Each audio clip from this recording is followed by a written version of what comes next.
Hi everyone, it's Diane with SewBatik, and today is part 2 of Let's Set the Table for the fall season.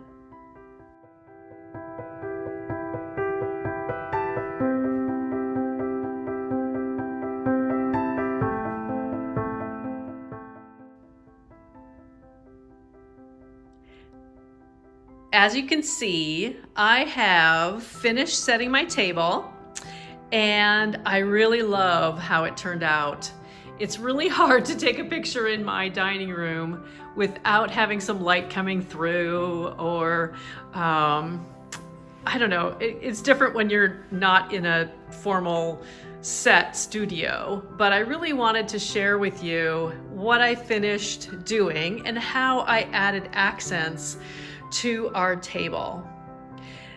Part 1 was really talking about the tablecloth itself, and that is this. The tablecloth was the Waning Autumn 115-inch wide fabric, and I had a little issue trying to figure out how to calm it down because it really had a lot of contrast between the light background and the dishes themselves here. And so today I want to share with you how I changed it up, and I'll show on the screen what it looked like before and what it looks like now. So let's talk a little bit about how I accented it and what you can also do with your table. What I did is I added napkins here. I added a plate charger, and I'm going to show you what I did to actually cover this plate charger. It is not quilted, it is simply a cover, so we'll talk about that. And then I'm going to share with you, and hopefully this camera moving isn't causing any trouble, but what I'm going to share with you is how I created fabric leaves to match the dishes to pull the whole idea together. So let's get started with our napkins. The first table accent that I want to share with you are the napkins. And what I did is I have 3 different styles that I can use with this table setting. First, I had, I think it was 3 or 4 18-inch napkins that I made from the coordinating fabric, of course, the fabric from the tablecloth. This is what I had left over. So I have 4 of those. And again, that's very matchy-matchy. And so you can't even see it when you have it on the table. But I decided to go into our linen collection of batik to really pull this together, because I found that the ivy hand-dyed and the brown bark were the perfect color to pull all of these colors from the tablecloth together. And I really wanted to do something with the linen. And so this was just an obvious solution. So I decided to prepare 3 napkins out of the ivy and 3 out of the brown bark. I didn't really want everything to be the same color. I wanted options. And so that's what I did. And these are 18-inch napkins that are serged. So I'm going to take you through a couple things of how I finish off my napkins. But basically it starts with 18 inches or 18 and a half. And I go to the serger, I use a 3-thread overlock. As you can see, this is a very tiny edge. It's about 1/8 of an inch. And finish it off. And then I have to make sure that I'm finishing my corners because we don't want any thread to fray. So let me take you through the steps for finishing off my napkins.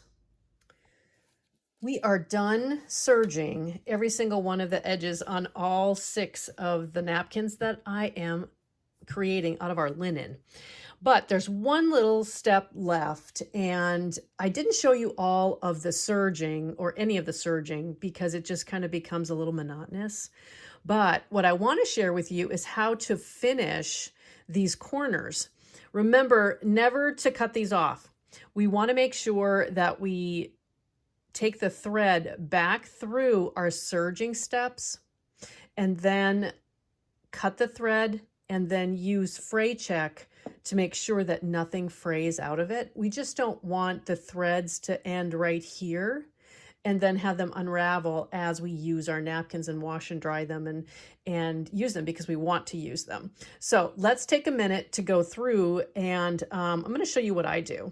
Now, a lot of these become loops because what we've done is we're going through the serger and we stop, we'll twirl the fabric and take the thread back under, which ends up giving us this little bit of a loop at the end. Sometimes they're straight, sometimes they're not. But what I do is I will cut a portion of this off, because one portion is the actual serging and one is not. It doesn't really matter which. But I take this and get it away from the fabric. Hopefully you can see this. Brown on brown is really kind of hard to do. And then I have a needle that is long and it has a pretty open head to it. Now you can use those needles also that are an open needle at the very end, so you can pop your threads in. Those are the easiest ones to work with. But what I do is I hold my thread, and then that gives me that tension to take the needle and pull it through the actual stitching on the back side or wrong side of the napkin here. So what I'm going to do is push that through until I get the head of the needle down further and closer to the fabric, because sometimes we don't have thread that's this long, and we just want to make sure that we can get it close. So I'm actually going to trim this because I don't need that much thread.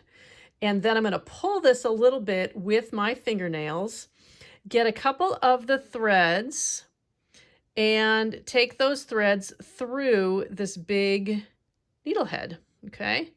And actually, I only got one through there. It does take a little bit of noodling around, but if you have a better method, then just use your method. But this is what I do, and then I kind of wiggle it through so that I can get all of the thread. You see that? All of the thread in that needle head. And then I'm just going to pull it through. Now, I keep my fingernail right at the edge of the napkin here, and then pull that through and just kind of wiggle it about, okay? And then before doing anything up here to straighten it out, I clip my threads as close as I dare. Then I take my fingernail back and I pull this edge, this corner, to straighten it out, and that actually pulls those threads back into the wrong side of my serging threads here to kind of seal it up. And then I use fray check, and I run the fray check all the way along this edge to seal those threads, okay? That's how I finish the corners of each one of my napkins. Now, it does take a little bit of time, but nothing better to do. Got to finish this off. And so we'll just continue going down this process. Hold your thread, give it some tension, pull this through, and continue on, okay? And you'll finish your napkins and you'll add them to your table decor. The second accent that I added to this table, and I'm going to show you something here really quickly. How does that look without the charger? It looks like it's missing something, right? Even though there's a gold etch all the way around the outside of this plate, there's too much white and there's too much cream in these two items. And so what I decided to do is create a plate charger. And I used the linen. And see how that works? It just really separates the tablecloth from the dishes, and I just absolutely love it. But let me set this aside for now. So what I did, and I'm going to show you my steps in a moment, but let me summarize. This is our Ivy linen batik, and I'm going to flip this over.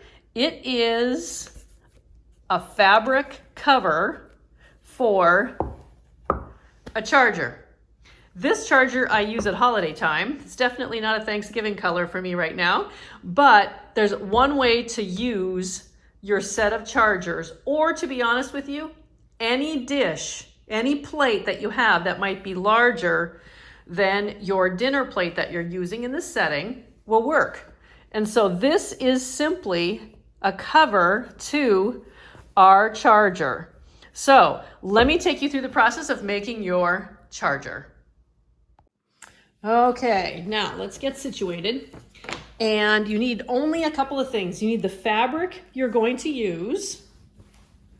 And I'm actually going to make this out of the brown.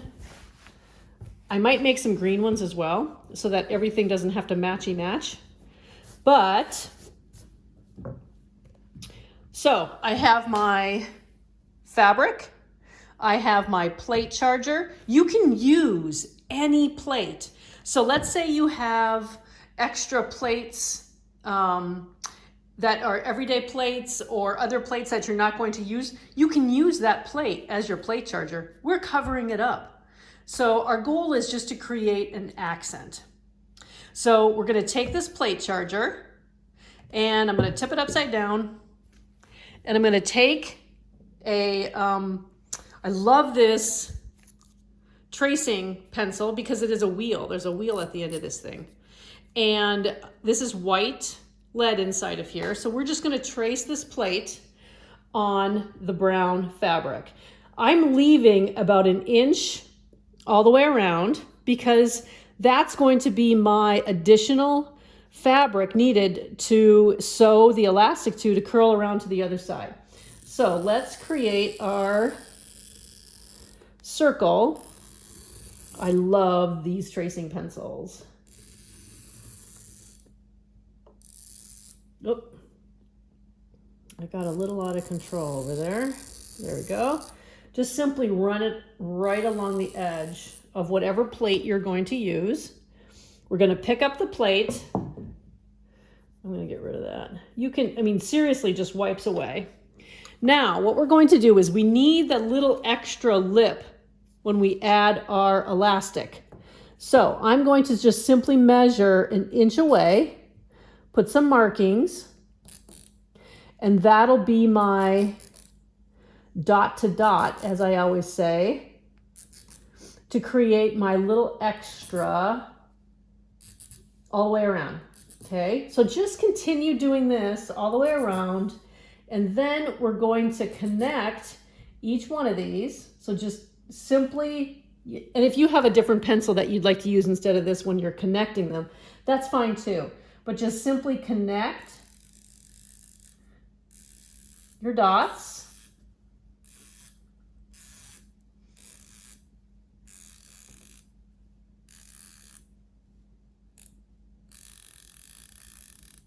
Finish that off. We're going to cut around the outer side, and then we're going to sew with some elastic. There are so many ways to finish off the edge of a round table charger that we're going to put elastic in. But what I'm going to do is this. I'm going to serge the outside edge, and then I'm going to go to my sewing machine and I'm going to stitch with elastic thread in my bobbin. So here we go. My knife is engaged. Got to get that up there just in case I need to trim anything that's uneven. And I'm just doing a 3-thread overlock all the way around, barely trimming any of the fabric off. Now we could have put like a 1/4 inch elastic inside or stitched it here with a serger. We could have made a casing using our iron and threaded elastic through it, more of a traditional casing method. We could do so many different methods to add the elastic. I'm doing this because I have these tools and I just simply want it to be a very straightforward, let me hold that over there, charger cover. Do just a little bit further, and then I'm gonna, there we go, work it off. Okay, now what we can do with this thread is I'm going to put it right back in the seam underneath and use my fray check to hold everything in place. And now we're going to jump over to the sewing machine. As As I had mentioned, I'm going to use elastic thread in the bobbin.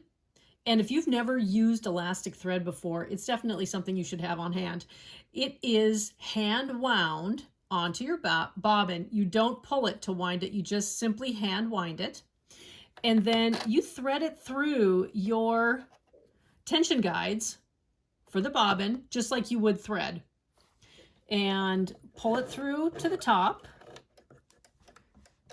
Let me grab, there we go.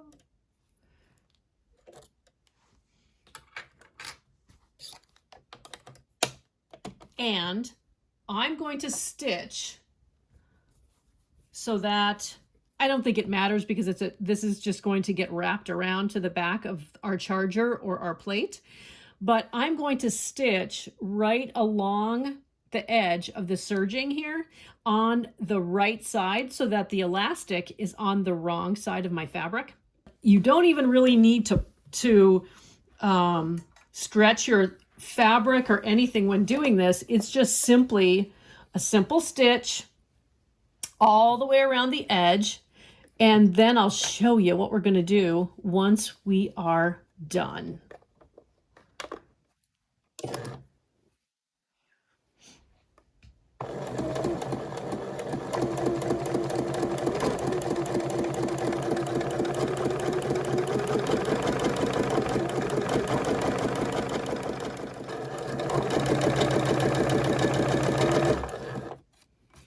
There's our start right here. So I'm just going to go past it just slightly, and then I'm going to backstitch.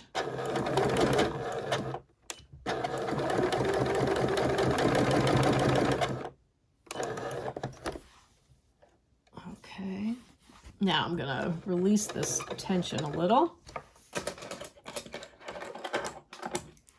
And get rid of my threads. Just one more there. Oh, okay. Now I see there's another thread. Here, let's get rid of these threads.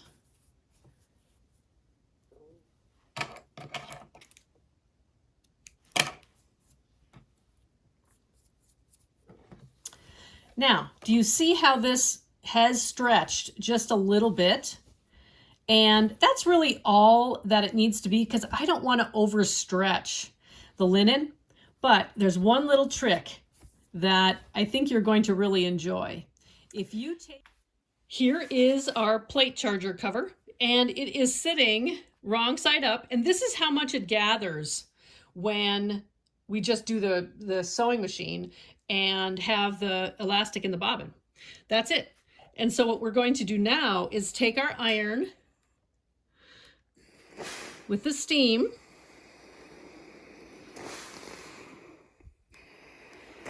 and we're not really pressing it. All I'm doing is shooting steam at it. You see what it's doing?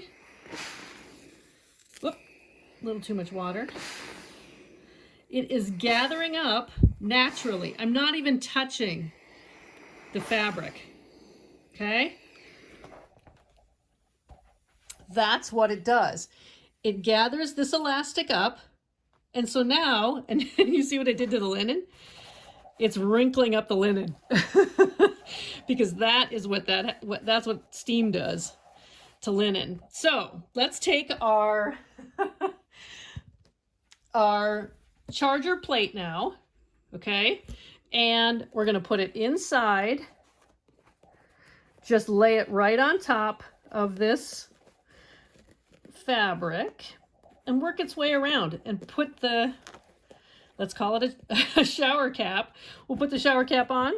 And if you don't feel like it's as snug as it needs to be, then don't move your iron. Just do it again and it will gather up for you. And with that done, we'll flip this over and we have a charger plate cover. So let's go. The third and final fabric related accent that I added to the table are these leaves. These leaves are simply leaves.